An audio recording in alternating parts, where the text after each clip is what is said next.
It has never been easier to get gear in Guild Wars 2. Now, today our internet put out a brand new patch with a balance change and a few updates to WvW that they kind of just slipped in. And man, this change is actually pretty crazy. So let's just go ahead and get right into it. What they did is they added a new vendor into WvW, into all the Borderlands, into Eternal Battlegrounds, and this vendor actually lets you purchase stat selectable exotic gear. Now in exchange for this gear, you're going to have to give up a couple silver, almost a gold, and a few badges. Now this is a big deal because that's honestly not that expensive. Like 1 gold per piece at most, with like 50 to 100 badges, that's nothing. You get badges all the time in WvW, from skirmish chests, from capturing objectives. You just get an overflow amount of badges that a lot of people don't really know what to do with them up until they started adding new incentives and ways to actually spend them. And with this, the exotic stat selectable gear is just fantastic for players like me who play all the classes, literally every class.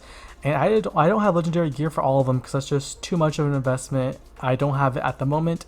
So being able to just get into the game, use my leftover currency on the characters that do have gear, and being able to grab the gear for my alts, it's a very alt-friendly experience, and it kind of plays into what Guild Wars 2 is, a very alt-friendly game.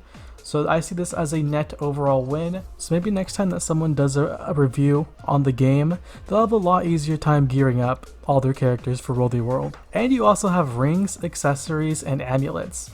So there's literally no excuse. You have everything at your fingertips.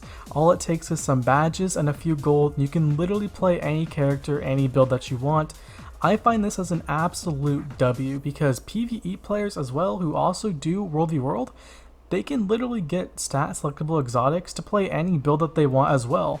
Obviously they're not as good as Ascended, but exotics can carry you a lot of the way. WvW is more accessible now than it's ever been before. This is a WvW week for sure. Go ahead and hop in, grab yourself some rewards, grab yourself some gear, gear up all your characters. I feel like this change actually came out at the perfect time because now that we have Weapon Master, there's a lot of people that are willing to try out the new weapons and builds for it, myself included. So this just makes it so much easier to try out different weapons and builds to see what works for WvW. My only concern about this is how it's going to affect the market. They're adding in yet another way to get stat selectable exotics, so people that are crafting them or are trying to sell them aren't going to get as much for them as they probably should, which is a little unfortunate, but that is the price that you pay for overall a great change, alt-friendly change. Let me know down below what you think of this. Do you think that they should have not done this? Do you think they should have maybe made the vendor a human instead of a robot? Are you excited about it? All that and more below. Thank you all so much for watching. I'll see you in the next one.